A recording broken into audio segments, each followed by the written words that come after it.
Fun with K-12 Lessons. Don't forget to subscribe!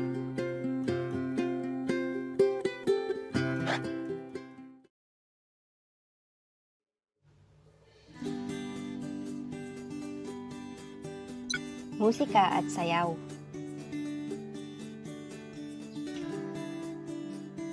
May kaalaman ang mga sinaunang Filipino sa paggamit ng mga instrumento at sa paglikha ng musika. Isinaliw nila ang musika sa kanilang pagsasayaw at ibang gawain tulad ng pagsasaka at pag-aani, gayon din sa mahahalagang pagdiriwang at ritual sa kanilang pamayanan. Halimbawa ng kanilang mga instrumento ay ang gangsa, isang uri ng tansonggong na ginagamit pa rin ng mga katutubong taga-Cordillera, kalileng ng mga buntok na pinatutunog gamit ang ilong, at tambuli ng mga Tagalog na yari sa sungay ng kalabaw. Mayroon din silang awit at sayaw para sa iba't ibang pagdiriwang at gawain. Sa pamamagitan ng dallot, isang mahabang berso na binibigkas ng paawit, hinaranan ng mga sinaunang Ilocano ang kanilang iniirog. Katumbas ng dallot, ang ayegplu ng mga igorot. Nilapatan din nila ng himig ang ilan nilang kwento at epiko. May awitin din sila para sa tagumpay sa digmaan, pagkakasal, pagluluksa, pagsamba sa mga Diyos, at mga larong pambata. Mayaman din sa katutubong sayaw ang mga sinaunang Filipino. Naging pangunahing inspirasyon nila ang kalikasan tulad ng mga kilos ng hayop sa paggawa ng sayaw. Halimbawa nito ay ang tinikling na hango sa galaw ng ibong tikling. May mga sayaw rin sila na bahagi ng ritual tulad ng pagdiwata, isang sayaw ng pasasalamat para sa magandang ani ng mga tagbanwa sa Palawan. Marami rin sa mga sayaw ang may kinalaman sa mga gawaing pangkabuhayan ng mga sinaunang Filipino.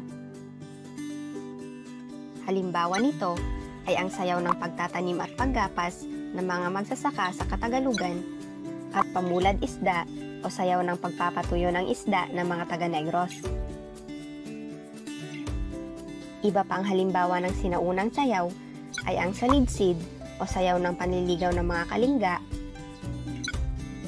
at ang bangibang, isang sayaw para sa paglilibing ng yumaong nakaranas ng marahas na kamatayan ng mga Ifugao.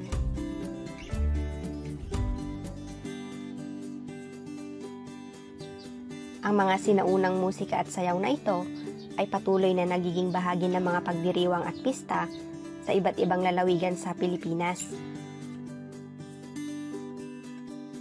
Isinasagawa ito bilang paggunita sa mga katutubong dating naninirahan sa kanilang pamayanan o bilang bahagi ng Kristiyanong pagdiriwang dulot ng bagong relihiyong dinala ng mga mananakop na Espanyol sa Pilipinas pagsapit ng ika-16 na siglo.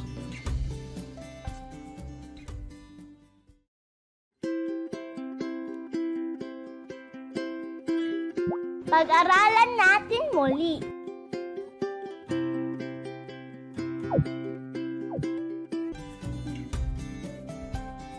Ang instrumentong ito ay isang uri ng tansonggong na ginagamit pa rin ng mga katutubong taga-Cordillera.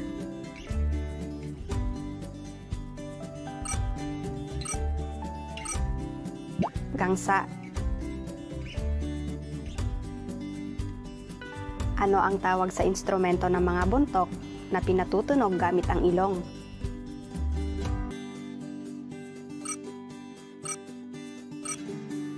Kalileng. Ano ang tawag sa instrumento ng mga Tagalog na yari sa sungay ng kalabaw?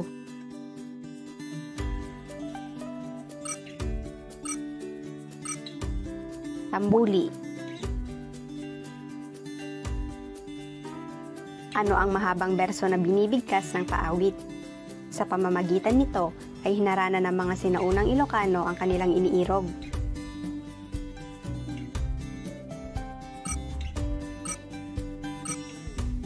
Dallot. Ano ang katumbas ng dallot sa mga igorot?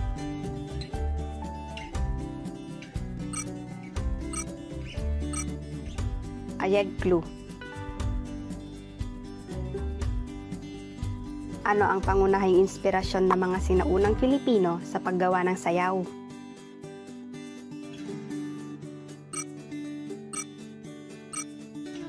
Naging pangunahing inspirasyon nila ang kalikasan tulad ng mga kilos ng hayop.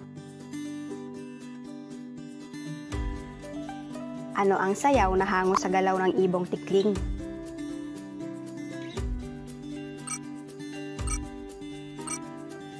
Tinikling. Ito ay isang sayaw ng pasasalamat para sa magandang ani ng mga tagbanwa sa Palawan.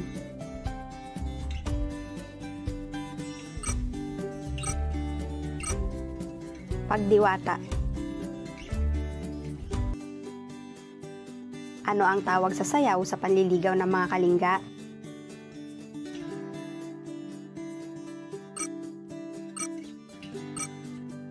Salidsid.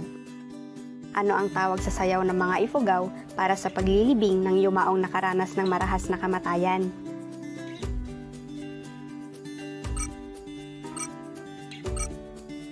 Bangibang.